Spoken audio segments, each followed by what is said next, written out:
What's up, everybody? Jerry here with another Pursuing 1%. Today we're going to continue our conversation on Dave Asprey's 4 killers. Last time we talked about killer number 1, and that is heart disease, the leading cause of death in America, to many people's surprise. So make sure you check out that episode to get caught up on heart disease, which brings us to killer number 2, which is type 2 diabetes.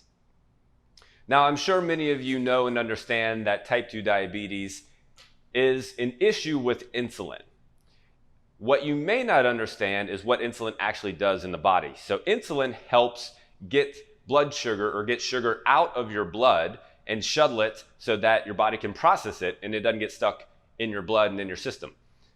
What happens in type 2 diabetes is the body's not able to produce enough insulin to lower the blood sugar and get the sugar out of your blood, which then causes issues, causes backup, and leads to, like I said, the development of type 2 diabetes. While about 11% of Americans have type 2 diabetes, up to 35 to 40% of Americans have what is pre-diabetes, also known as insulin resistance. So not quite type 2 diabetes, which means your pancreas is not completely shut down and not completely unable to produce insulin at that level, but your body is really struggling to get that sugar out of your bloodstream because you're ingesting so much of it.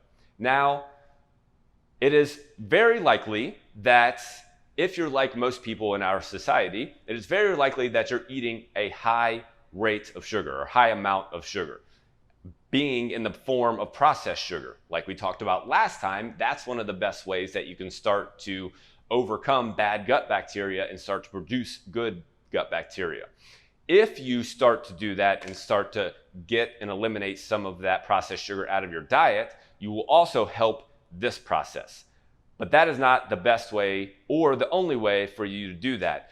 In your Pursuing 1% today, my challenge to you is more muscle. More muscle equals lower blood sugar.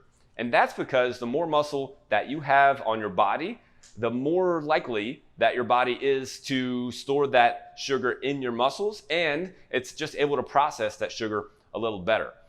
The more muscle that you have and the more muscle strength that you have, the better your body is at processing sugars that you're taking in. So while lowering ultra-processed foods and lowering the amount of sugar that you're taking in are definitely things that you want to do, another thing that you need to do, and you're Pursuing 1% for today, is make sure that you have resistance training in your life so that you're building strong, healthy muscle and allowing yourself to age healthfully to 100 and beyond. Check out more of our health and fitness videos on YouTube, Facebook, and Instagram. Be sure to like, follow, or subscribe so you never miss out on our new content posted daily that contains life-changing strategies.